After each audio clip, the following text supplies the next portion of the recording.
네, 우리나라에 두 차례 경제 보복을 감행한 일본 아베 내각 안에서 부처 간 역할을 두고 갈등의 조짐이 나타나고 있습니다. 외무성을 뺀 채 경제 산업성이 한국 보복을 주도하고 외무성은 뒤처리만 떠맡게 돼 불만이 높다는 이야기입니다. 도쿄에서 황보연 특파원이 보도합니다. 일본의 경제 보복 조치를 놓고 세계무역기구 이사회에서 만난 한국과 일본 대표. 통상 전문가인 우리 측 산업통상자원부 김승호 전략실장을 상대로 일본 측은 외무성 소속 이하라 주니치 주 제네바 대표부 대사가 나섰습니다.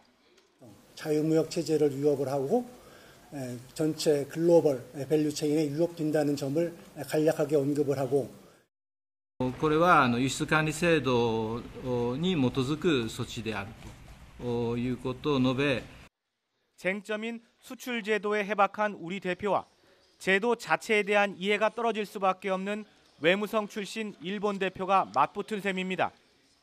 이 일이 있은 뒤 일본 외무성 내부에서는 경제산업성을 성토하는 목소리가 높아졌다고 일본 유력신문사 간부가 YTN에 전했습니다. 일본의 수출제도 전문 부서인 경제산업성이 뒤로 빠지고 M1 외무성이 곤욕을 치렀기 때문입니다. 그런데 외무성 불만의 이유는 이게 다가 아닌 것으로 보입니다.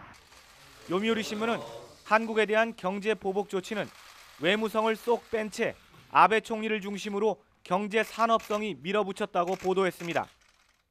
全くこの件については協議するつもりはありませんし 2차에 걸친 보복의 파장은 한국 내 반발은 물론 서방 언론의 일본 비판 등 걷잡을 수 없이 커졌습니다. 외무성은 뒤늦게 한국 여론을 살피고 국제사회의 반발을 잠재워야 하는 고충을 떠맡게 됐습니다. 사고는 경제산업성이 치고 골치 아픈 뒤처리는 외무성이 억지로 떠안아야 하는 모양새가 된 겁니다.